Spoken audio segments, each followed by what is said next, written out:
Hello students, this is Arpit Gupta on behalf of Shiv Jyoti Educational Group Kota. I hope you all are well at your places and you are continuously revising your previous chapters. Today we are going to take the revision of our chapter number 2 and the name of the chapter is Principles of Management. So first of all we will understand the meaning of the principles. Principles are basically the fundamental statements of truth that provides guidance. That means principles are those concepts which provide us the guidance. That means which help us in doing the management. These are basically the truths which are believed by each and every individual, whether they are common people or whether they are the scientists. Okay. So now how these principles are helped in management of the company and how the management is being done with the help of these principles. Now first thing is, the principle of management are the broad and general guidelines for managerial decisions. Basically these managements provide the guidelines. That means यहाँ पे एक चीज आती है कि भाई ये सिर्फ गाइडलाइंस है आपके लिए, आप इनको स्ट्रिक्टली फॉलो करो, ऐसा बिल्कुल भी कहीं पे भी नहीं लिखा हुआ है. ओके, तो ये जनरली आपको सिर्फ हेल्प करेंगी, आपको गाइड करेंगी कि आपको मैनेजमेंट किस तरीके से करना चाहिए. Okay, now there are some nature of the principles of management. First one is that is universally applicability. That means these principles are universally applicable whether the organizations are small, large, profit making, non-profit making. So irrespective of their constitutions, these principles of management are being adopted by each and every organization. Next is general guidelines. Basically जैसे कि हमने अभी discuss किया कि भाई ये सिर्फ आपको गाइडलाइंस प्रोवाइड करती हैं. जैसे हम एग्जामिनेशन देते हैं, कुछ जनरल इंस्ट्रक्शंस या गाइडलाइंस हमारे लिए लिखी रहती हैं, हम उन गाइडलाइंस को फॉलो करते हैं, लेकिन स्ट्रिक्टली फॉलो किया जाए ऐसा कहीं पे भी नहीं लिखा रहता है. वो जस्ट आपको हेल्प करने के लिए होती है कि आप जो भी काम करने जा रहे हैं उसमें आपको हेल्प मिल सके. Form by practice and experimentations.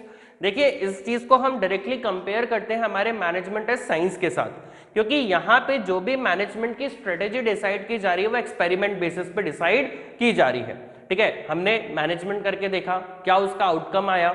अगर आउटकम हमारे फेवर में आता है तो वो हमारे लिए प्रिंसिपल्स बन जाते हैं, क्योंकि वो एक स्ट्रेटेजी है जो हमने सेट कर ली है कि अब जब भी मैनेजमेंट किया जाएगा हमारा इसी प्रोसीजर से किया जाएगा, अनटिल एंड अनलेस हमें उससे फायदा मिलना या उसका जो तरीका है वो हमारे लिए लेस इफेक्टिव नहीं हो जाता. Alright. Flexible. That means in principles को हम अपने अकॉर्डिंग चेंज कर सकते हैं. ऐसा बिल्कुल भी कहीं नहीं लिखा है कि आप इनको स्ट्रिक्टली फॉलो करो, आप अपने अकॉर्डिंग टू द सिचुएशन आप इनको चेंज कर सकते हो.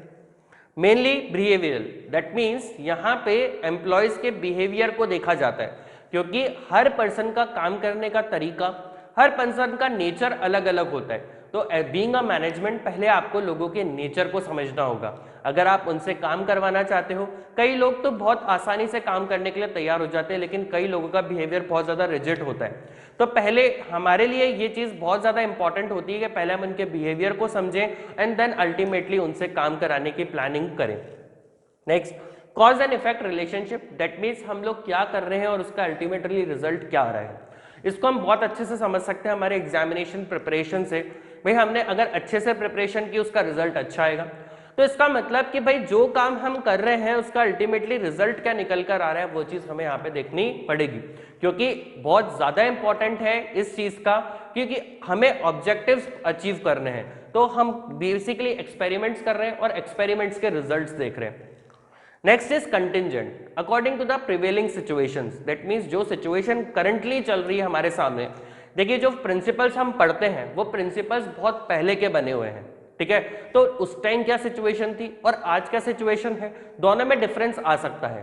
तो आज की प्रिवेलिंग सिचुएशन क्या है उसके हिसाब से हमें क्या करना है, काम करना है. ऐसा भी नहीं है बस उन्हीं प्रिंसिपल को हमने अपना बेस मान लिया और उसी के अकॉर्डिंग हम लोग अपना काम कर रहे हैं, ऐसा बिल्कुल भी नहीं है.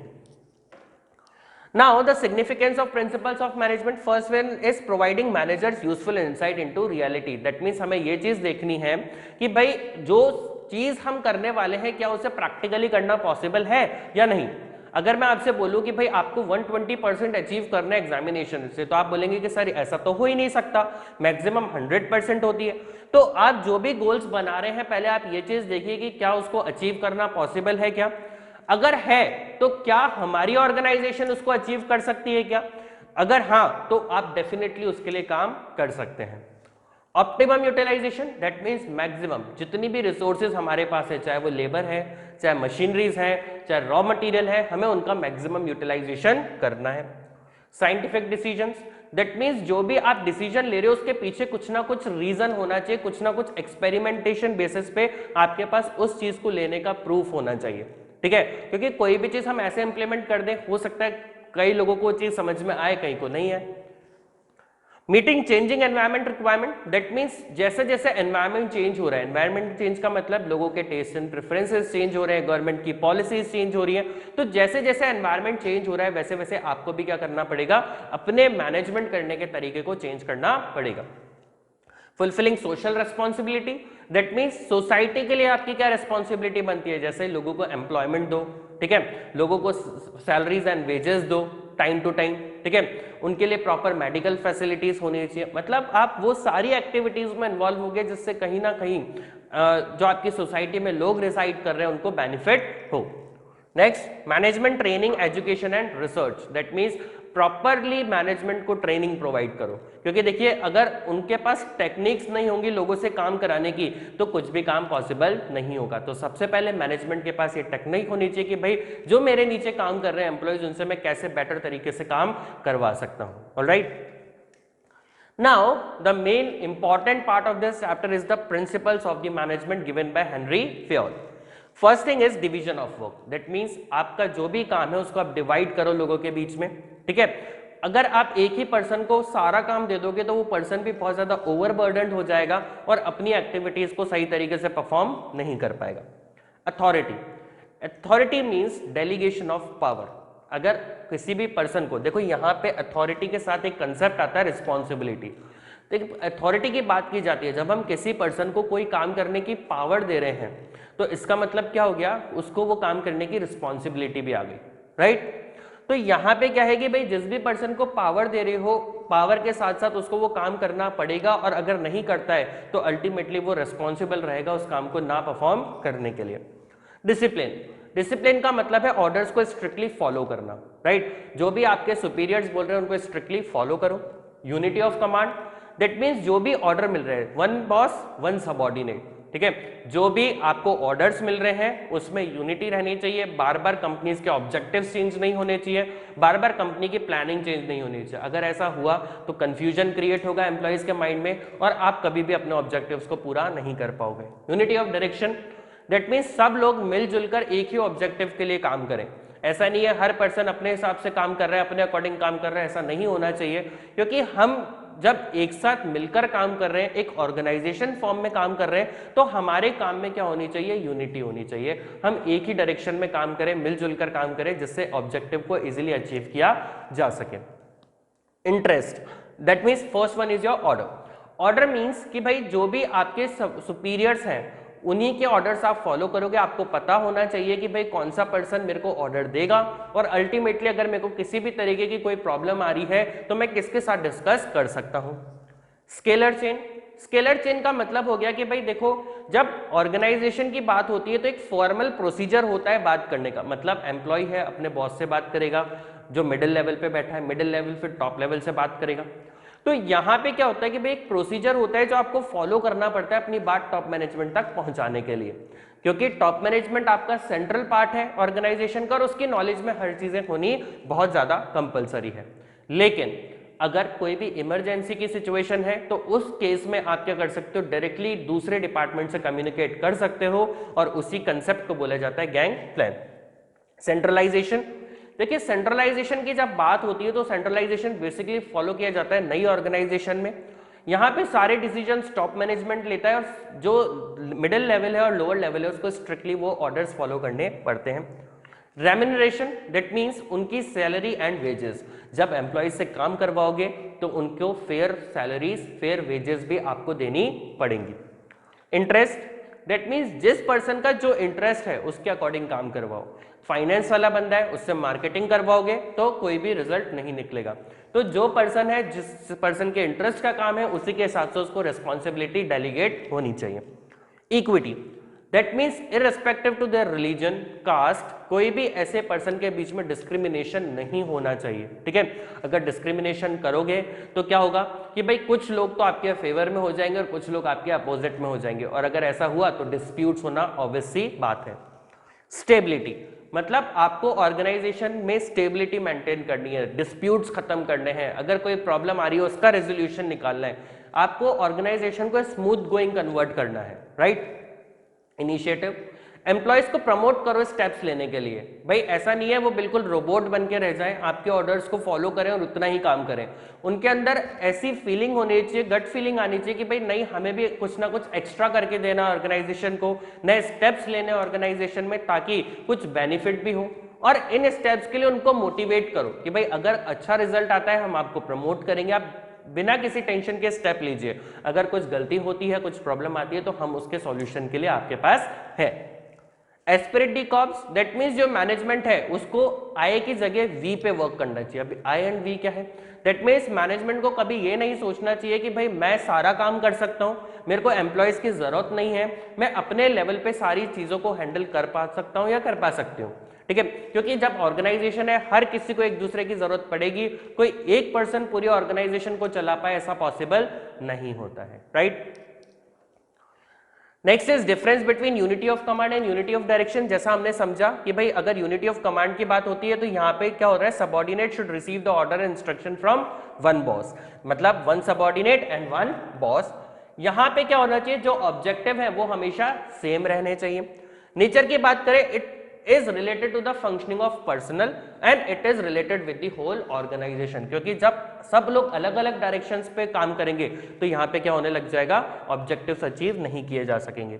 Necessity, it is necessary for fixing the responsibility of each subordinate, that means हर पर्सन का क्या काम रहेगा, क्या रिस्पॉन्सिबिलिटी रहेगी, वो हमें फिक्स करनी है। यहाँ पे एक ऑर्गेनाइजेशन को साउंड तरीके से चलाने के लिए हमें यूनिटी ऑफ डायरेक्शन की जरूरत पड़ती है।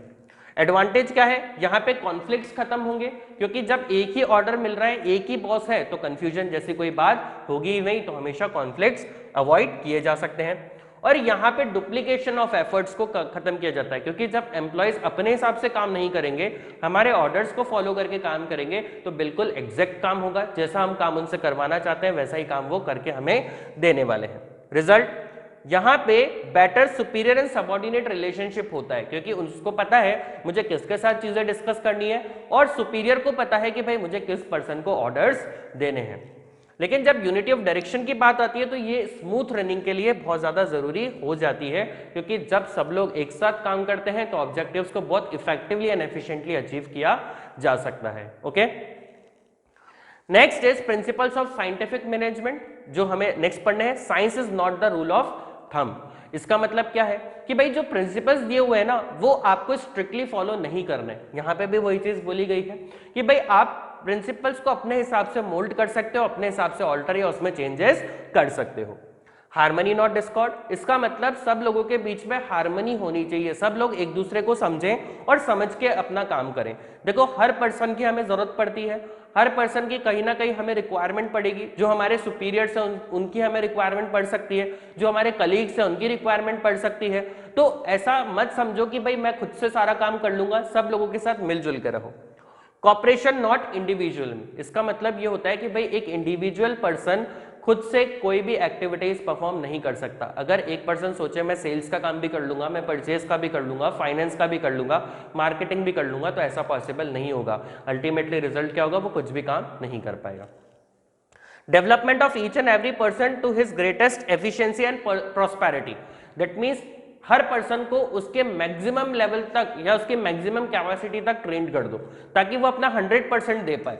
अगर आप उसको प्रॉपर ट्रेनिंग नहीं दोगे तो वो अपनी एक्टिविटीज कैसे परफॉर्म करेगा। तो बेटर है उसको प्रॉपर ट्रेनिंग दो, प्रॉपर उसको इतना कैपेबल बना दो कि वो अपना काम अच्छे से परफॉर्म कर पाए, ताकि आपको भी जो रिजल्ट चाहिए वो रिजल्ट मिल सके। ओके, नेक्स्ट जो हमारे कंसेप्ट हैं 3 बहुत ज्यादा इंपॉर्टेंट होते हैं। First is functional formation. Functional foremanship is a technique in which planning and execution are separated, that means जो प्लानिंग पार्ट है उसको हम अलग करेंगे और एग्जीक्यूशन पार्ट अलग, तो होता ही है टॉप मैनेजमेंट सारा प्लानिंग का पार्ट करता है और एग्जीक्यूशन हमेशा लोअर लेवल या फिर सुपरवाइजरी लेवल करता है। There is 8 types of professionals, जो हमने बात किया था, जो हमारे क्लर्क होते हैं, रूट क्लर्क, हमारे जो इंस्पेक्टर्स होते हैं, वो सारे लोगों को क्या करते हैं, हम एक्टिविटीज को परफॉर्म, बेसिकली यही सारे लोग हैं जो एग्जीक्यूशन का काम करते हैं। Next is standardization and simplification of work. इसका मतलब क्या है, standardization refers to development of standards of every business activities, where simplification refers to elimination of surplus varieties of product और सर्विसेज। स्टैंडर्डाइजेशन का मतलब क्या है कि भाई बिजनेस को करने का एक प्रोसीजर सेट कर दो कि यही तरीका है, अब से हम इसी प्रोसीजर पे काम करेंगे, तो वो तो क्या हो गया, स्टैंडर्डाइजेशन। और सिंप्लीफिकेशन का मतलब क्या है कि प्रोसेस को इतना सिंपल कर दो कि जो भी पर्सन काम करे उसको इजीली समझ में आ जाए, ठीक है। बहुत ज्यादा कॉम्प्लिकेसी नहीं होनी चाहिए आपके काम के अंदर, क्योंकि अगर कॉम्प्लिकेसी होगी तो गलती होने के चांसेस हमेशा ज्यादा रहेंगे। It results in saving the cost and labour, machines and tools. देखो जब सब चीजें सही तरीके से होती है तो वेस्टेज और जो कॉस्ट लगती है वो बहुत हद तक कम हो जाती है, right. Next is differential piece wage system. देखो इस कंसेप्ट के अंदर है ना, आपको कोई फिक्स सैलरी नहीं दी जाती, फिक्स पेमेंट नहीं किया जाता, यहां पे आपकी एफिशिएंसी के ऊपर डिपेंड होता है। जैसे हमने बोल दिया, देखिए एक एग्जांपल है, स्टैंडर्ड टास्क इज 10 यूनिट, मतलब 10 यूनिट्स तो हर बंदे को मैन्युफैक्चर करनी ही है। Rates are 50 rupees per unit for the production of 10 units और more and 40 per units for producing less than 10 units. That means अगर आप 10 यूनिट्स मैन्युफैक्चर करते हो तो आपको किस रेट से पेमेंट होगा, 50 रुपीज से। लेकिन अगर आप 10 से कम कर रहे हो तो आपको 40 रुपीज से होगा। एंड रुपीज अगर आप 11 से करते हो तो 11 रुपीज आपका अगर यूनिट प्रोड्यूस करते हो तो आपको किससे मिलेगा, 50 रुपीज से। तो इसका मतलब अगर मैंने 10 यूनिट्स मैन्युफैक्चर की तो पेमेंट होगा 50 रुपीज से, 11 की तो भी 50 रुपीज से। तो इसका मतलब क्या हुआ, यहां पे आप देख सकते हैं दोनों में 10 रुपीज का डिफरेंस आ गया। और वो डिफरेंस क्यों किया गया है, एफिशिएंट और इनएफिशिएंट एम्प्लॉइज को डिफरेंशिएट करने के लिए कि भाई अगर कोई पर्सन कम एफिशिएंट है तो उसको कम पेमेंट करो, कोई ज्यादा एफिशिएंट है तो उसको ज्यादा पेमेंट करो। तो इसका मतलब देखो क्या है, वर्कर बी है जो प्रोड्यूस कर रहा है 9 यूनिट्स, अब 9 यूनिट्स प्रोड्यूस करी, 10 से कम है ना, तो 40 रुपीज से उसका पेमेंट करेंगे और पेमेंट होगा 360। लेकिन जो वर्कर ए था उसने 11 यूनिट्स मैन्युफैक्चर करी और प्राइस था 50 रुपीज, तो उसको पेमेंट हुआ 550। दोनों के प्राइस में डिफरेंस आ गया। अब यहाँ पे बी जो वर्कर है उसको क्या लगेगा कि यार मेरे को तो इतना पेमेंट हुआ, मैंने कम पेमेंट रिसीव किया, तो उसके अंदर भी एक गट फीलिंग आएगी कि नहीं यार मेरे को भी अच्छी तरीके से परफॉर्म करना और एटलीस्ट 10 यूनिट्स तो मैन्युफैक्चर करनी ही है, राइट, जिससे मेरे को भी ज्यादा पेमेंट मिले कंपनी से। Okay, so students this was the complete revision of this chapter. आपको बेसिकली इसमें फ्यूल के प्रिंसिपल्स ही ज्यादा अच्छे से पढ़ने हैं, ठीक है। और ये आपका जो फंक्शनल फोरमैनशिप है, ये वाला कंसेप्ट आपका बार बार एग्जाम में पूछ लिया जाता है, तो इन दोनों पे ज्यादा फोकस कीजिएगा। Okay, so we will meet in our next video. Till then goodbye and take care.